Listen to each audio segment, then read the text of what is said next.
In my Cleveland, Ohio video, a lot of people were saying in the comments, do Cincinnati next, which was great because that was one of the first cities that really made me go down this rabbit hole. And it started with one photo of their library. It's just mesmerizing. This is such an iconic photo. The old Cincinnati Public Library was built from 1870 to 1874. In 1868, a little before it was built, it was a half-built opera house, supposedly, and they changed it into this public library. When this library first opened, there was 300,000 volumes in it. By the time it was demolished in 1955, there was 1.3 million books in this library. What was lost, and where did all those books go? You know, of course they have reasons why it was demolished. It was just falling apart. But on March 1st, 1955, the wrecking company VP said the building would die hard because of how sturdy it was built. Translation, it wasn't falling apart. And just like in Cleveland, Cincinnati had some insane cathedrals and churches. This is St. Xavier's Church. It was built in 1861, but like a lot of these churches do, they say that later on the spires were built for it.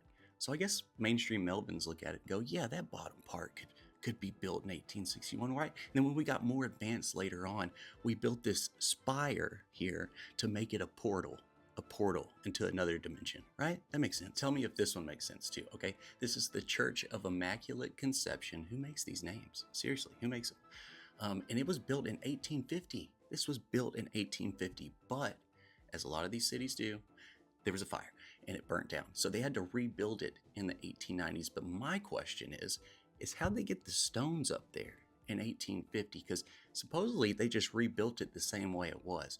So how'd they get the stones up in the 1850s on top of this hill and the 1890s? They can barely get people up there. They had to build stairs. Tell me if this makes sense. This is the First Presbyterian Church of Cincinnati. It was built from 1852 to 1854.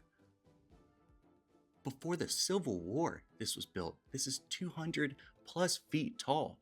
By far the biggest building in Cincinnati at the time. And on top of all of that, they don't know who the architect is. They have two names for the designers, it says. But supposedly in the 19th century, the architect and the designers were two separate entities. I just learned that. So they don't know the architect, but they do know the designer. So it's starting to not make sense. This right here is the Hamilton County Courthouse in Cincinnati. There was one before it that was built in the 1850s. This one was built in the early 1880s, but in 1884, there was a huge riot over police injustice and this and that. And that's actually going on right now. Supposedly this riot just decimated this county courthouse. But look at it. This is during it. I mean, you can see some fires, maybe we're inside, but not one stone has moved. Let's look at another one. You can see that I think the roof is off. How'd they get up there? How did the civilians get up there and take the roof off? And here we have the 1873 Federal Building, Custom House, and Post Office, which was built in 13 years, it says. Okay, it was a whole city block, and it was a whole $5 million. And here's Cincinnati's Union Station, which was opened in 1880. When was it built? I don't know, but it was opened in 1880 and then torn down soon after in 1933 during the Depression. And I'm starting to think the Depression was just named that because people were depressed because they kept knocking down the most beautiful buildings in their cities. It's always in the 1930s. This is Cincinnati's Music Hall. It was opened in 1878. When was it started? I don't know, but it was opened in 1878, okay? It was done in 33 months. 33. You see that number? 33 months. Sit on it, think about it. Okay, this is a 2-acre building. Massive structure. In 1856, Cincinnati, they thought, I need a gargantuous bridge. So they built the John A. Roebling Bridge, and it was done in 1866. Think about it. That's during the Civil War. They were fighting people, and they were building bridges. There's so much in Cincinnati. We're going to have to just brush through these. This is the Chamber of Commerce building. H. Richardson was the architect. If you don't know him, you need to look him up. Okay, this was built in 4 years. It was burned in 1911. This right here is the Market House of Cincinnati. The Market House. That's what it looks like. That's what they decided to build their market house like. What do you think this was in Cincinnati? What do you think it was? It was their pumping station for their water system.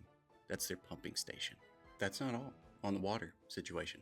This is the water tower. Oh, and watchtower.